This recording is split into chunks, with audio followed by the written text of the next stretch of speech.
یہ جسم رہ سکتا ہے کیا؟ نہیں رہ سکتا نا. یہ طے کر لینا جس دنیا کے جس بھی کونے میں آپ چاہے فارن میں چلے جائیں, امریکہ چلے جائیں, یورپ چلے جائیں, اور آج کے سعودی عربیہ, آج کا سعودی عربیہ, اس وجہ سے آج کا بول رہا ہوں میں, یہ آج کے سعودی عربیہ میں بالکل جو نا ایسی امریکہ میں نہیں ہو رہی چیزیں بس سعودی عربیہ میں ہو رہی ہے. تو آپ کو وہاں پر بھی اللہ جانے کا موقع دے تو اپنا جو نظام ہے اس کو چھوڑ کر عمل کرنا نہیں ہے. اس لیے آج کی جو الوداع تقریب ہے, وداعی تقریب میں یہ چند جملے آپ کی زندگی کے لیے بہت کارآمد رہیں گے. اس کو باخور آپ سنیے اور عمل کرنے کی کوشش کریے. زندگی کے ہر موڑ پر اللہ سے دعا کریں کہ اللہ ہر آنے والا دن ہمارے گزرے ہوئے دن سے بہتر فرمائے, اور بہتری کس چیز میں ہے؟ عبادت میں رہے, نئی امت لے کر آئے. جس طرح سے ہر دن صبح کا سورج جب نکلتا ہے نیا دن نئی تاریخ کے ساتھ ہوتا ہے, پھر وہ لوٹ کر کوئی تاریخ بھی نہیں آتی, پھر وہ دن نہیں آتا. اسی طرح سے آپ کی بہار آنے والی زندگی جو ہے نئی سور, نئی تازگی, نئی فکر کے ساتھ آپ کی صبح ہوتی ہے. اللہ کی بارگاہ میں دعا کریں جب ہمارا رات ہمارا دن اختتام پہ پہنچے, جب ہماری رات ہے اس رات میں آپ یہ غور کرنے کے لیے وقت نکالیں اپنے لیے کہ آج کا دن میرے لیے کیا فائدہ مند گزرا, لوگوں کو میں نے کتنا ان سے فائدہ پہنچائی یا نقصان ہوا میری ذات سے, میرے عمل سے اللہ کتنا خوش ہوا, اللہ میرے اس عمل سے کتنا ناراض ہوا. آپ ایک روزانہ یہ لکھنے کی بھی ضرورت نہیں, صرف سوچیں آپ اتنا وقت 5 منٹ بستر پہ جانے سے پہلے یہ بستر پہ جا کر اپنے لیے وقت نکالیں تاکہ آپ کے امپرومنٹ آتا ہے. جب آپ 5 منٹ بستر پہ بیٹھ کے یہ سوچیں گے آپ کے سارے دن میں ان 24 گھنٹے میں اللہ مجھ کو جو 18 گھنٹے 16 گھنٹے 12 گھنٹے جو جاگنے کا موقع دیا, ان 18-16 گھنٹے کے درمیان میں اللہ کی عبادت کتنے گھنٹے کری, اللہ کی عبادت میں ذکر و اذکار کتنا کیا, فکر کتنی کی, دین و ملت کے لیے کام کتنا کیا, گھر کے لیے کام کتنا کیا, دوست احباب کے لیے کام کتنا کیے. یہ ساری چیزوں پہ آپ وقت نکالیں گے تو لگے گا. آپ دیکھیے ہم انسان ہیں اور ہم اللہ کے بندے ہیں. انسان ہونے کی بنیاد پر کچھ ہم سے غلطیاں ہو جاتی ہیں, ہم سے گناہ ہو جاتا ہے نا, گناہ ہو جاتا ہے. تو اللہ ہی کی بارگاہ میں ہم کو پھر لوٹ کر جانا ہے, پھر اسی سے توبہ کرنا ہے, اسی کی بارگاہ میں توبہ کرنا ہے. پھر وہی جو ہے غفور رحیم ہے, وہ ہمارے توبہ کو بھی قبول کرے گا اور ہمارے عیبوں کو بھی پردہ ڈالے گا. یہ امید ہی سے اللہ سے مانگنا ہے.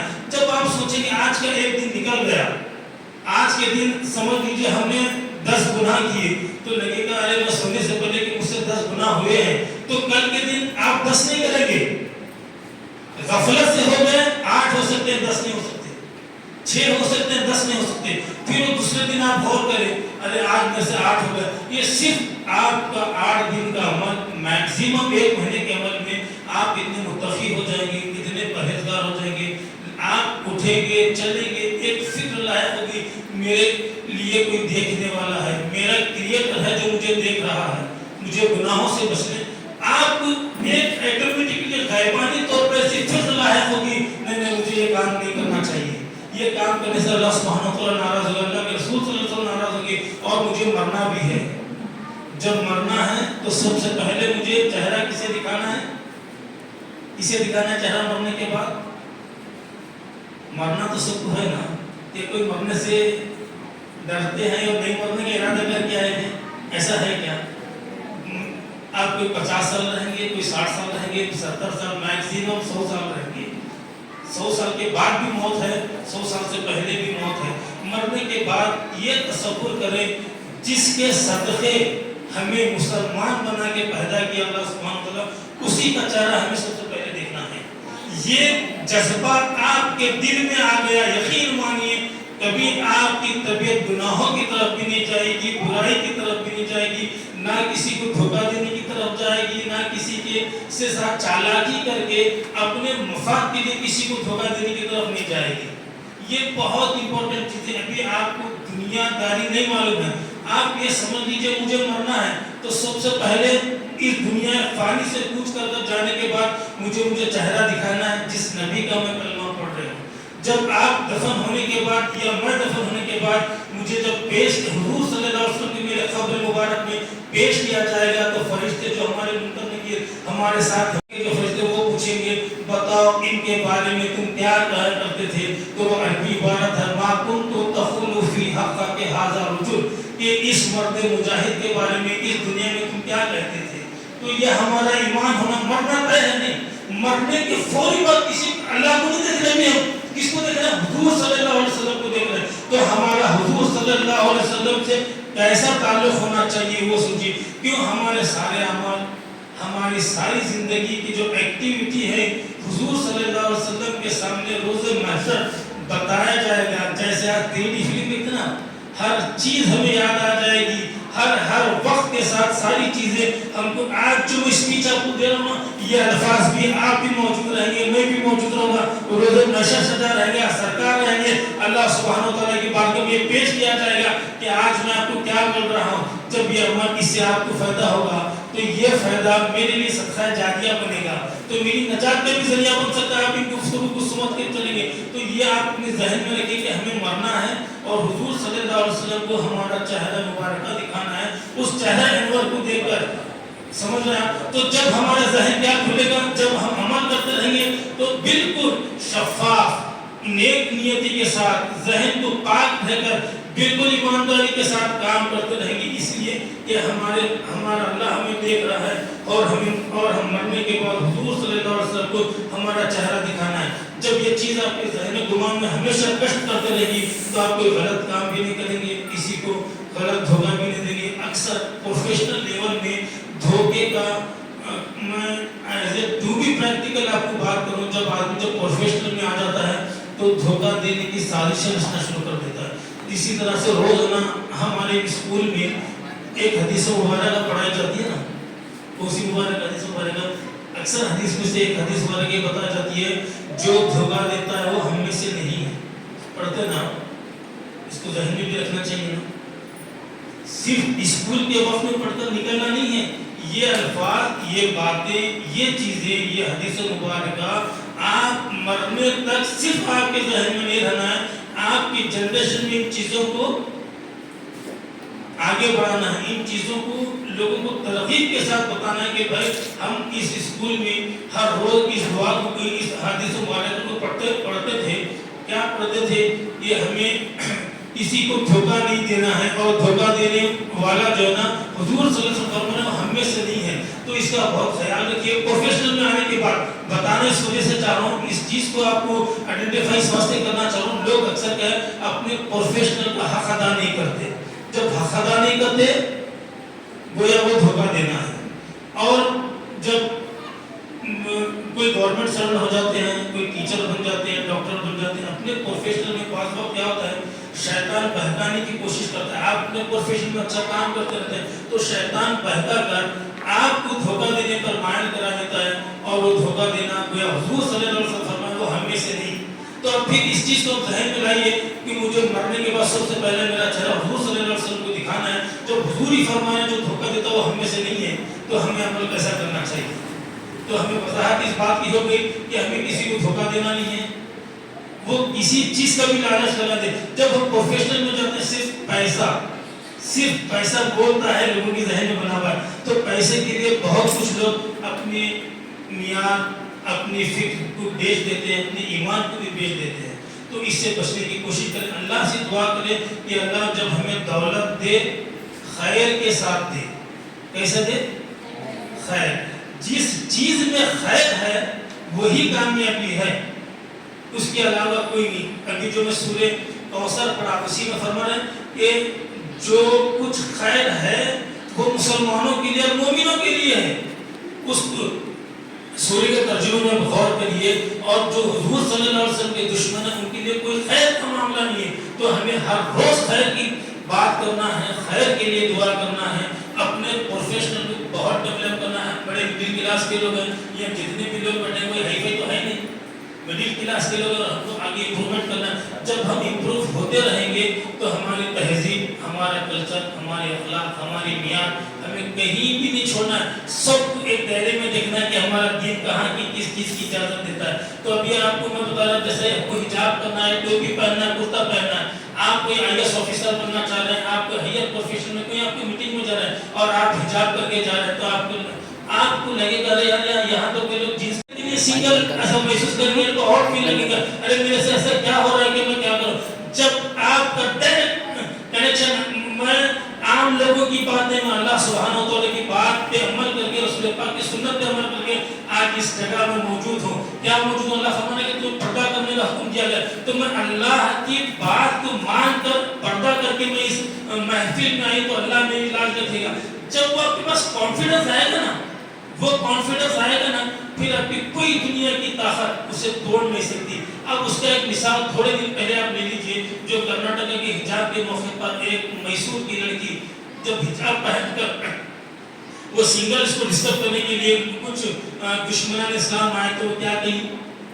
اللہ اکبر کا نعرہ لگی نا. تو یہ طاقت نہیں کیسا اس کے پاس، یہ ذہن بنا کیسا اس کا، امیڈیٹ اس چیز پر نعرہ تکبیر آنا اور اللہ اکبر کی ثنا کو بلند کرنا. تو یہ غیبی مدد ہے، اس کو تصور کریں آپ، یہ غیبی مدد ہے. آپ میں سوچنے سے بیٹھنے سے کچھ نہیں ہوتا تھا. ابھی آپ کے لیے تو تقریر کروں گا، کوئی بھی پلان نہیں تھا. جب میں بیٹھا یہ اللہ کی عطا ہو رہی کہ میں کچھ بول، اللہ سبحانہ و تعالیٰ میرے ذہن میں باتیں کر رہا میں آپ کو بول رہا ہوں، ورنہ میری کوئی اوقات نہیں، میں کچھ بول بھی نہیں سکتا. بس آج آپ اتنی چیزوں کو سمجھ لیجئے، اپنے کانفیڈنس کو باقی رکھیے. کانفیڈنس کو کبھی بھی لو کرنا نہیں ہے، اور جو بندہ کانفیڈنس کو لو کر لیا زندگی میں کہیں بھی کامیابی نہیں، ترقی اور کامیابی نہیں حاصل کر سکتا. ہمیشہ یہ دنیا بڑی آزمائش ہے نا، یہاں پر راحت کا سوچنا ہی نہیں ہے. آپ کو یہ سوچیں اچھا اللہ آپ کو راحت دے رہا ہے تو اس کا فضل ہے، آپ کو آزمائش میں رکھے تو اس کا بھی کرم ہے، اس لیے کہ آپ کو یہی جو ہے نا آزمائش میں ڈال کر آپ کو کلیئر کر کے پھر آپ کو روز محشر کو کیا نعمت ہے سنا والے گا حضور صلی اللہ علیہ وسلم سے اللہ ہی بہتر جانے. تو بعض وقت کیا ہوتا ہے تو لوگ جو ہے نا کفریہ جملے کا استعمال کرتے ہیں. آپ کے پاس کوئی مصیبت آ گئی، کوئی پریشانی آ گئی، معاملات حالات بگڑنا شروع ہو گئے، آپ جس پروفیشنل کو آپ مجھے کوئی ڈاکٹر بننا چاہ رہے تو ڈاکٹر نہیں بن گئی، تو آپ کی زبان سے ایسا جملہ نکل گیا اے اللہ میں کیا کرنی تھی تیری بارگاہ میں، وہ دوسرے ڈاکٹر بنا میں ڈاکٹر نہیں بن سکی. تو ایسے جملے اللہ کے بارگاہ میں ادا کرنا بڑا گناہ کا معاملہ ہے، اور اللہ کی بارگاہ میں تہمتیں باندھنا یہ کفر ہے. تو آپ ہمیشہ ایک دم ایکٹیو رہ کر دین کے دائرے کو سمجھ لیجیے. ایک اسٹیج ہے ہمارا، اس سے کو باہر جانا نہیں ہے، اور ہم فریڈم آف اسپیچ جیسا بولے نا تو فریڈم آف اسپیچ کے طور پہ ہم کو کوئی غلط کام کرنا نہیں ہے. اس وقت ہم کو اسلام ہمیں کیا بول رہا ہے وہ ہم کو غور کرنا ہے. ہمارے ساتھ زندگی میں جو ہمارے لوگ ہمارے احباب ہمارے ساتھ جڑے ہیں ان کے ساتھ ہماری زندگی کیسے گزارنا ہے. آپ جب ٹیچر بنیں گے تو اسٹوڈنٹس کے ساتھ کیسے رہیں گے، آپ ایک ماں بنیں گی، آپ ایک والد بنیں گی تو اپنے بچوں کے ساتھ، اپنی بیوی کے ساتھ، اپنے شوہر کے ساتھ، اپنے سسرال والوں کے ساتھ کیسے زندگی گزاریں گے. یہ ساری چیزوں کو غور کرتے ہوئے اسلام کے نقطہ نظر سے غور کرتے رہیے. تکلیفیں آتی ہیں تو تکلیفوں پہ کیا کرنا ہے؟ صبر کرنا ہے. صبر قربانی مانگتا ہے. صبر کرنے پر اسی لیے سورہ کوثر کی تلاوت کرنے کے مطابق وہاں پر قربانی کا بھی تذکرہ کیا گیا ہے. تو آپ قربانی دیتے رہیں گے، سیکریفائسز کرتے رہیں گے تو آپ کو جو ہے کامیابی کی بلندیوں پر آپ پہنچتے رہیں گے. تو میں اللہ کی بارگاہ میں دعا گو ہوں کہ اللہ آپ کے سارے سب لوگوں کے جتنے ہمارے اسکول میں اسٹوڈنٹس ہیں اور ہمارے ٹیچرز ہیں، ہم سارے امت مسلمان کے مستقبل کو خود روشن فرمائیں، ہر آنے والا دن گزرے ایک دن سے بہتر فرمائیں، اور آپ اس قابل بنے کہ دنیا آپ پر رشک کرے. رشک کرنے کا مطلب سمجھے نا، رشک کرے دنیا پر، اور آپ جتنا ہو سکے کوشش کریے پڑھنے کی اور پڑھانے کی. پڑھنے کی کوشش کریے، پڑھانے کی کوشش کریے، اس لیے کہ حضور صلی اللہ علیہ وسلم کیا ہے؟ علم کو بانٹنے کے لیے آئے ہیں. علم کو بانٹنے کے لیے جب حضور صلی اللہ علیہ وسلم ایک جنگ کا واقعہ میں گزر، جنگ رحمی یعنی جب کچھ صحابہ کفار مکہ سے بتا گئے کہ آپ کے پاس کتنے پڑھے لکھے لوگ ہیں، آپ کے پاس جتنے پڑھے لکھے لوگ ہیں اتنے لوگ پڑھے لوگ، تمہارا یہ جو فدیہ یہ ہے کہ تم ہمارے لوگوں کو تعلیم دیں. تو یہ تعلیم کا بڑا تعلق اسلام سے جڑا ہوا ہے، حضور صلی اللہ علیہ وسلم سے جڑا ہوا ہے، اور اپنے دلوں میں حضور صلی اللہ علیہ وسلم کی اور دین کی اور اہل بیت کی محبت پیدا کریے. زندگی میں آپ کہیں بھی فیل نہیں ہوگی، کہیں بھی فیل نہیں. آج تقریباً آپ ہر گھر کی کہانی یا فرد کی کہانی ہے، فرد مطلب انڈیویجول ایک کی کہانی ہے. آپ یا چھوٹے بچے ہیں، جیسے ہمارا بیٹا ہے حمزہ حسنین ہے، تو یہ بچہ کو بھی لگ رہا ہے کہ اکیلے کی عمر ہے، یہ بچے بھی ڈپریشن میں جا رہے ہیں، لگ رہا ہے کہ نہیں مجھے پریشانی آ رہی ہے، ہیبت ہو رہی ہے، فکر ہو رہی ہے. تو کہیں کی ہیبت ایک ہی پریشانی.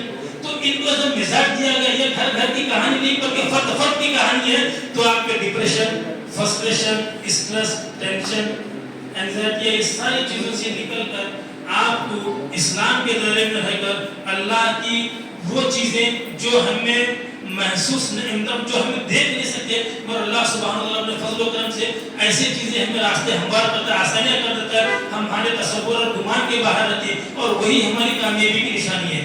جب حضور صلی اللہ علیہ وسلم کی بارگاہ میں روزانہ, جیسے بھی آپ کو میں بولا کہ آپ سونے سے پہلے 5 منٹ اپنے بارے میں سوچئے, اور اس کے ساتھ ساتھ کوشش یہ کریے 313 مرتبہ درود پاک پڑھنے کا. کچھ ساتھ ساتھ عمل کی بھی بات کر کے میں اپنی تقریر کو ختم کرتا ہوں, کیونکہ یہ چیزیں آپ کی زندگی میں باقی رہیں گی تو آپ بہت اونچائی تک جائیں گے, اور آپ کو کوئی چیز ڈسٹرب نہیں کرے گی. بہت ساری چیز جو ڈپریشن, فرسٹریشن میں جاتے ہیں, یہ کوئی ڈسٹرب ہو جاتا ہے. اب یہ آپ پڑھ لیتے, آپ کی طبیعت مائل نہیں ہوئی پڑھائی کی طرف, تو یہ آپ کو اسٹریس مل گیا کسی چیز کا, تو ٹینشن کے طور پہ آپ ایجوکیشن سے اپنا ذہن نکال دیے. ویسے وقت میں آپ درود پاک کی کثرت کریے, اور درود پاک ہے نا ہر درد کی دوا ہے, صلی علی محمد. تو جس چیز میں بھی آپ کو لگ رہا ہے کہ میرے کو یہ دل نہیں لگ رہا ہے, میرے کو دلچسپی نہیں ہو رہی, پڑھائی میں نہیں, فکر نہیں ہو رہی, میرے کاموں میں آسانیاں نہیں ہو رہی, اور مجھے فکر کا مجھے بڑی فکر ہو رہی ہے میرے کاموں میں, تو آپ کیا کریں, کثرت سے درود پاک پڑھیں. اور ایک مفہوم حدیث مبارکہ ہے, جب آپ بہت پریشان ہیں اس وقت کیا کریں, لا حول ولا قوت الا باللہ العلی العظیم پڑھیں. وہ کیا ہے, 70 بیماریاں اس ایک عمل سے شفا مل جاتی ہے, 70 بیماریوں سے. اور سب سے چھوٹی بیماری کیا ہے, اسٹریس, ٹینشن ہے نا, ٹینشن. اور ٹینشن ہی میں ابھی بہت کچھ گنوا دیتا ہے, تصور بھی نہیں کر سکتا, زندگیاں ختم ہو جاتی ہیں ٹینشن کی وجہ سے. آپ جب آپ کو ٹینشن فیل ہونے لگا تو آپ کیا کریں, لا حول ولا قوت الا باللہ العلی العظیم کی کثرت کریں. اس کے بعد زندگی میں درود پاک اور یہ لا حول ولا قوت.